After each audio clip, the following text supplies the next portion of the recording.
Hi, I'm Ed Amoroso from Tag Cyber, and I'm here with an industry icon, Jim Doggett, who is the CISO over at Semperis, but has been involved in our industry, both from a risk and security perspective for many, many years. Jim, it's so nice to see you. Thank you so much, Ed. It's a pleasure to get to see you again. It's been a while, and it's great to get a chance to talk about a topic I'm pretty passionate about right now. This company, Semperis, that you joined, give us the elevator pitch real quick, and then I want to talk some about current cyber events and issues and some guidance for chief risk officers as well. All What right, do you all do over? fantastic. All right, sounds good. Semperis, interesting company that I've discovered and sort of fell for probably about 3, 4 months ago. It's actually been very recent, but again, Semperis plays in the Active Directory space. One of the few out there that do. There are others that do it, but Semperis to me is the sort of the forerunner of companies that are out there trying to deal with risk and security on the Active Directory front before an attack, during an attack, and then recovering once damage has been done from an attack. And to me, that's the formula that I think all companies and all products really need to focus on. Because if you just focus on one of the three, you've left two gaping holes. So that, in a nutshell, is what they do. No, that's important. I know you and I both have had a lot of interaction at the senior level in the risk officer roles with boards and so on. Would you agree? It seems like this is the one thing that gets missed a lot.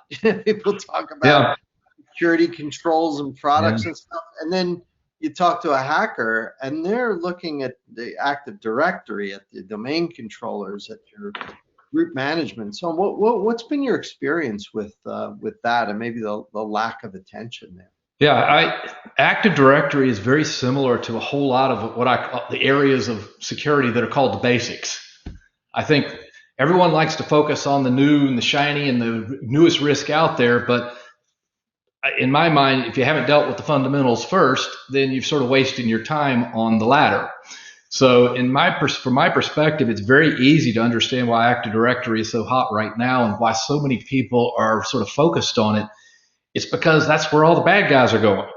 The first thing, and if you look at, I can look at virtually any of the last dozen hacks, the major ones you see, and somehow Active Directory and identity was involved in all of it. Because bad guys go after one, the soft spots, and two, they go after where they can escalate privileges and do the most damage. Guess what? Active Directory fits the bill beautifully. Jim, I have maybe a theory. I'm curious if you agree. Like one of the reasons I think risk officers and CISOs and executives have had trouble with Active Directory in the context of security is that it straddles that IT and security boundary. So Yep. it's always seemed like AD is the somewhat mundane purview of the CIO, just keeping track of users and passwords and accounts and policies, and almost having this as this very mundane Yeah. quality. You agree? Like, and when you think about all the whiz bang cybersecurity capabilities that are out there, it's often not been top of mind. I'm wondering if you agree with that, whether that makes sense.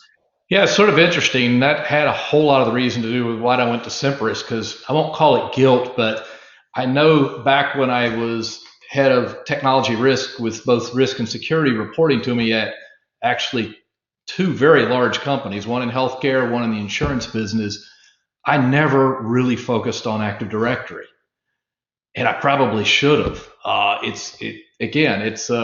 It's sort of revealing when you do. We played with it a little every once in a while. We would do an assessment of it, and but I didn't even have a great comprehension of how complex it is. When you start thinking of Active Directory and the number of domains you have, the number of forests and children, it's all tied together seamlessly across the entire environment. In my case, geographically across the entire world. So, yeah, I would agree. It's an area that one, I don't think there's a lot of expertise in security in this space. At least I know on my teams, I never had deep people with Active Directory, so I think we may have glossed over it. And even beyond that, I'm not sure all IT teams have a really depth of experience in this space too, especially when it comes to security and configuration and what could go wrong. One of the big issues everybody's dealing with is all these ransomware things. They're kind of going nuts lately.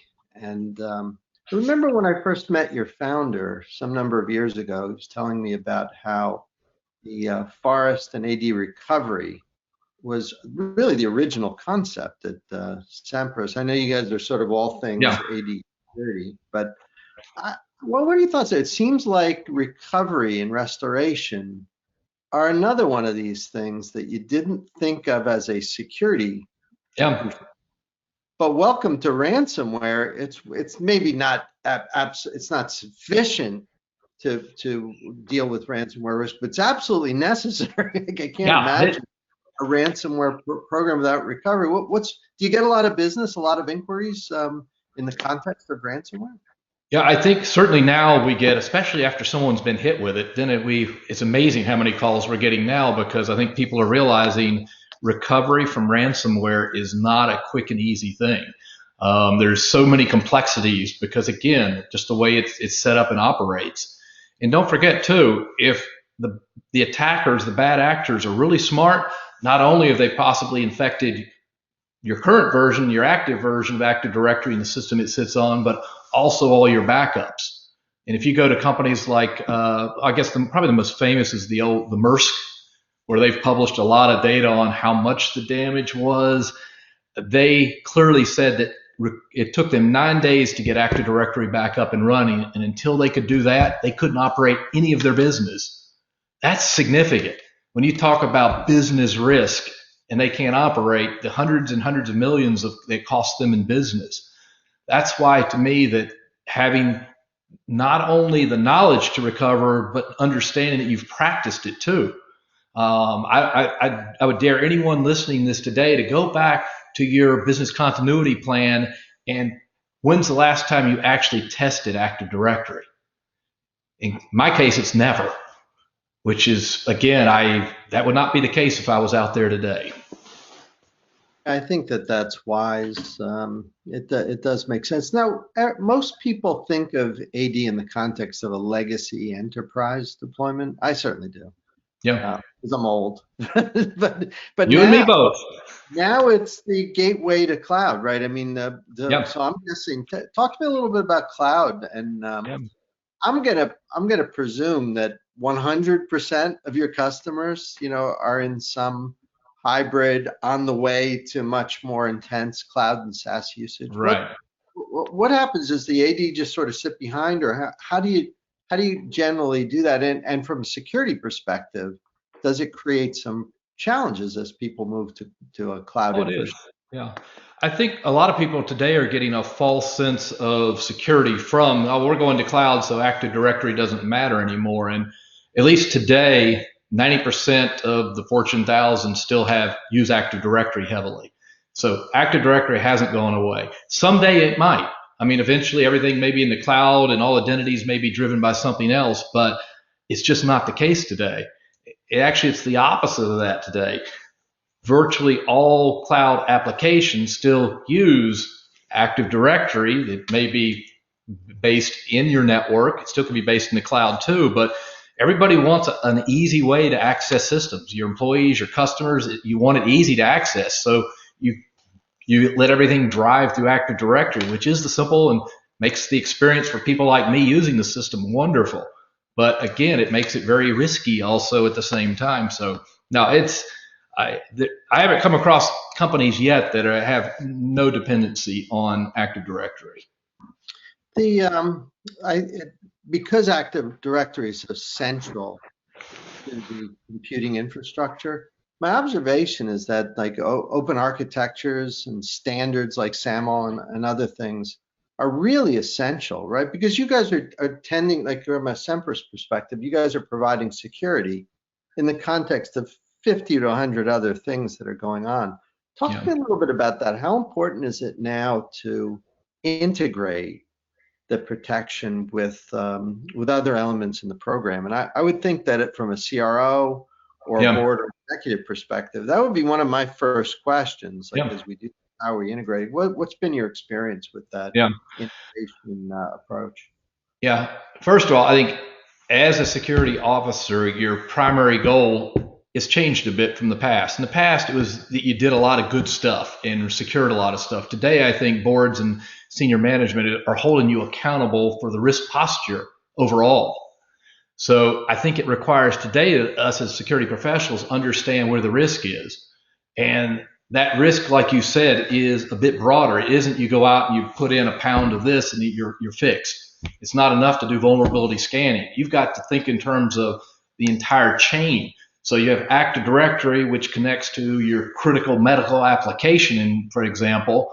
So you've got to think of the entire stream of that and not only focus on Active Directory, but what are the other key controls that would allow someone to get in and do damage? And that does require, yes, and I used a medical because that generally at most hospitals and healthcare entities, that's their most critical application. If it's down, they don't do business. So to me, it is essential that people look at security differently than it's a series of individual tools. It's not. It's an overall encompassing, if it will, amount of security. Plus, that goes both ways. I think you can do too much security today, too. You can buy too many tools, put too much in, and still not be secure.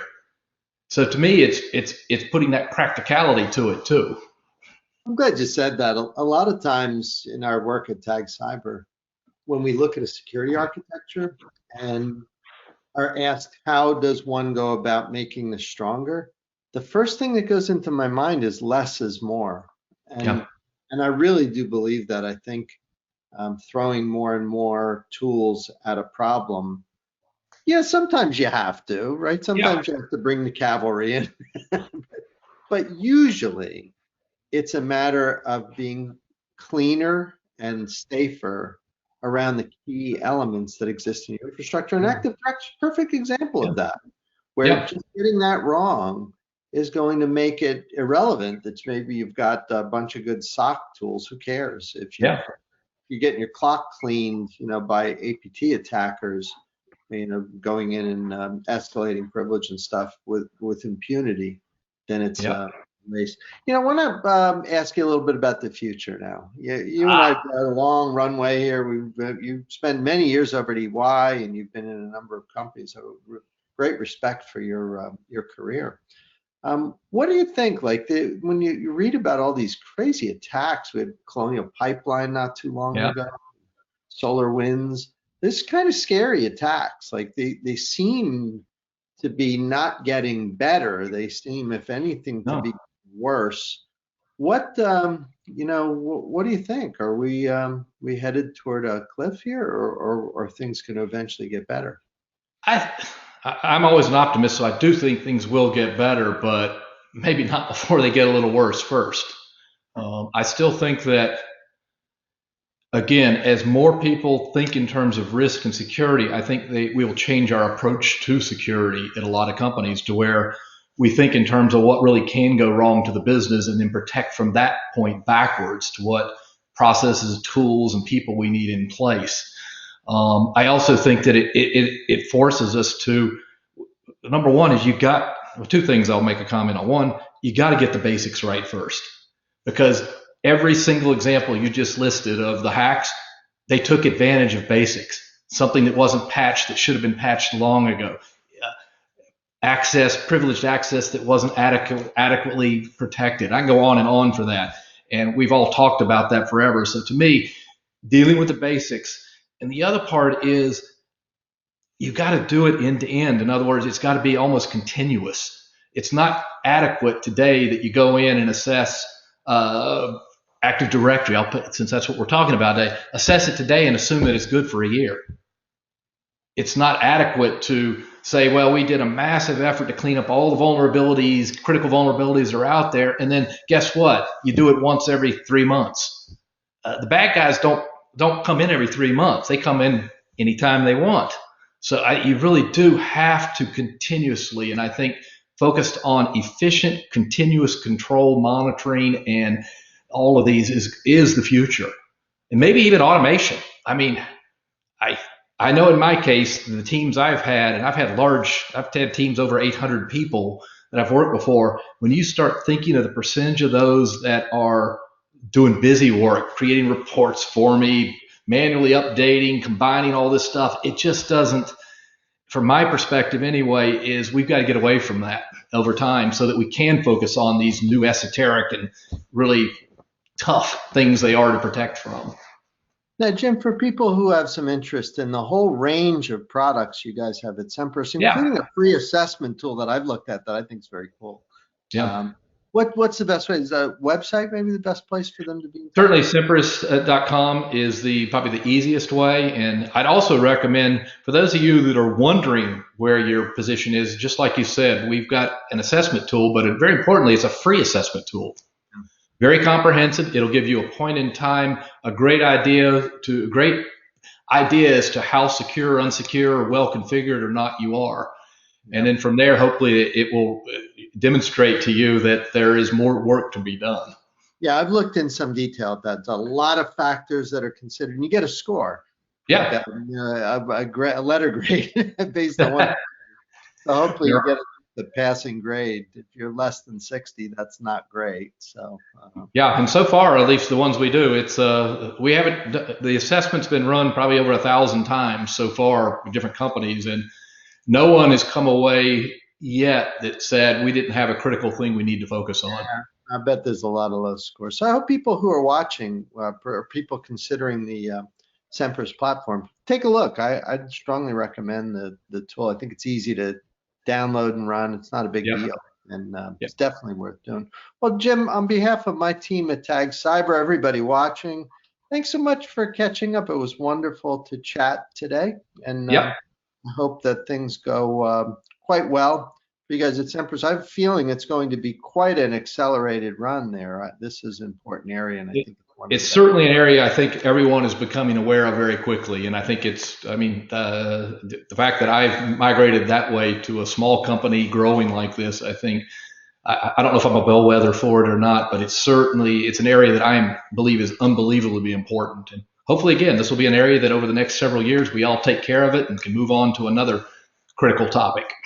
Awesome stuff. Well, Jim, again, thanks so much for making time today. Ed, it's a pleasure. And thanks again for having me. You bet. And for everyone else watching, we'll see you next time.